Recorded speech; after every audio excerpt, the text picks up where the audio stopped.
This video was about something, but I can't remember what that something was. There is something though, something important. I'm a big fan of red flag words. Words that in and of themselves aren't bad, but if you're using them a lot in your writing, they could signal potential problems. The solution in these cases is never just to cut the problematic words, but rather to deal with the underlying issue that using these words improperly is causing in your story.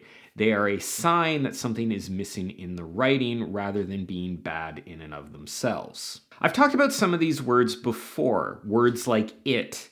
It is problematic because whenever you use it to replace a noun, you're basically cutting out an opportunity to use a descriptive and evocative noun to describe something. Which brings up another of these words, something. Something is a problematic word that if you're using too often in your writing could be a sign that something is not right. Something seems like a harmless enough word, but when we look at it in more detail, it can be a sign of potential problems for similar reasons to a word like it. This does not mean that you should purge all of the somethings from your manuscript, but rather you should check each one to see if you are missing an opportunity. In this video, I'm going to go through some examples of why something can be a problem and give you something to do about it.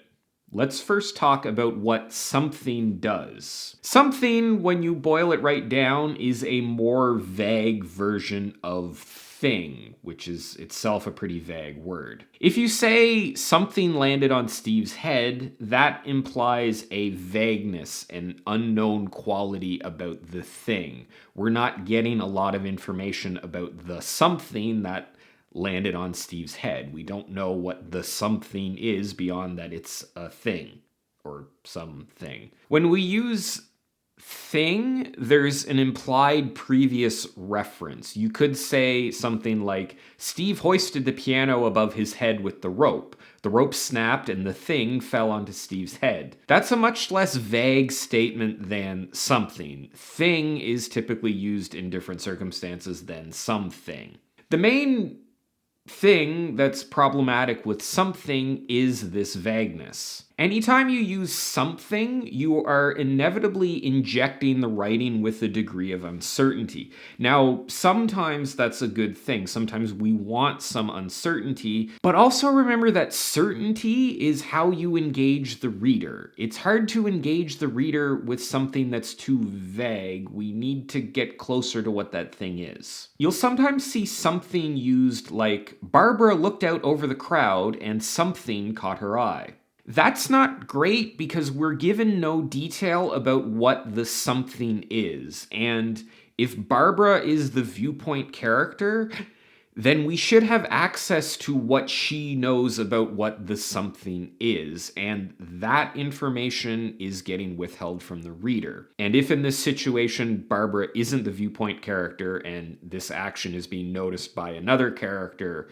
then I don't understand how that other character would know that something caught Barbara's eye. So that doesn't really work unless Barbara is the viewpoint character. This is an example of the vagueness that something can cause. The reader has no idea what that something is, except for the fact that it was something that caught Barbara's eye. It would be much better to specify what the something that is catching Barbara's eye is. It could be a familiar face, it could be the waiter bringing her fourth martini, it could be her best friend coming over to tell Barbara that she shouldn't be drinking so many martinis. We don't need to know the exact specifics of it, like we don't need to know who the familiar face is right away, but saying that a familiar face caught her eye is much better than just something. It gives the reader some information. Whenever you use something like something, you lose detail. You miss an opportunity to convey some information to the reader.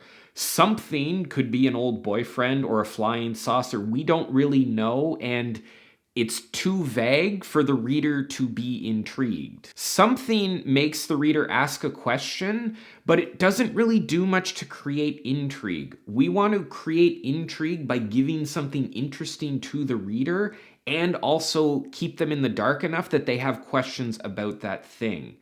When you use something, it's so vague that You aren't generating the intrigue, you are generating the question, but you're really just delaying when you're going to give the reader the information that they're probably going to get anyway. If you say something like a familiar face caught Barbara's eye, then we learn a little bit of what that something is, but there's still a question. We know that it's a familiar face, but we don't know what face it is or who this person is or what the importance of it is. Those are the questions that the reader is going to have.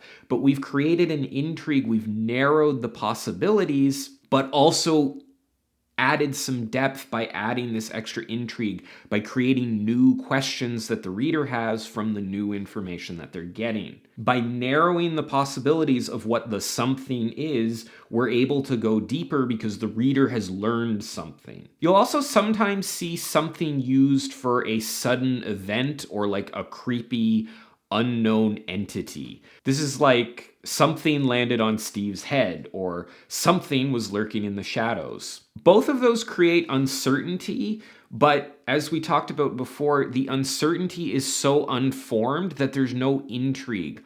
All that sentence does by using something is delay the revelation until we get more detail. It doesn't build up any tension into that moment. It just leaves the reader confused for a paragraph until we actually get to describing the thing. The way to fix a problematic something is just to give a little bit more information for the reader, be a little bit more specific. We don't have to even get rid of the something entirely. You can say something heavy and piano-shaped landed on Steve's head, or something that definitely wasn't human lurked in the shadows. Something is great because of the vagueness and the mystery surrounding it, but something on its own is not good enough to create an intriguing mystery because it is too vague. The breadth of possibilities is too wide. Another problematic use case of something is in describing character reactions or emotions. Steve could feel something was off as he set the rope in the pulley, or Sally felt something in the pit of her stomach as she was sabotaging the pulley. If a character has like an intuition, like Steve felt that Sally was up to something, that's kind of a similar problem. In that case, Steve likely has a more detailed inkling of what Sally is up to, for instance, that she was sneaking around the piano lifting pulleys with a hacksaw, so give the reader some of that information. Saying a character felt something in their chest or something was rising within them is just too vague. It gets into the other problems that we talked about with something. It creates a bit of a question, but it's too much of a question. You can have a character not know what emotion they're feeling or not be able to describe the emotion that they're feeling, but it should be clear that they don't know. Using something in the context could be that the character doesn't know, or it could just be that you're hiding it from the reader. The reader won't know, and too many somethings without enough decoration will just seem like you're withholding information. And again, in all of these situations, you're theoretically going to get to the thing that the something is referring to, so we're ultimately just delaying giving the reader detail. Ultimately, there's nothing really to gain by using something.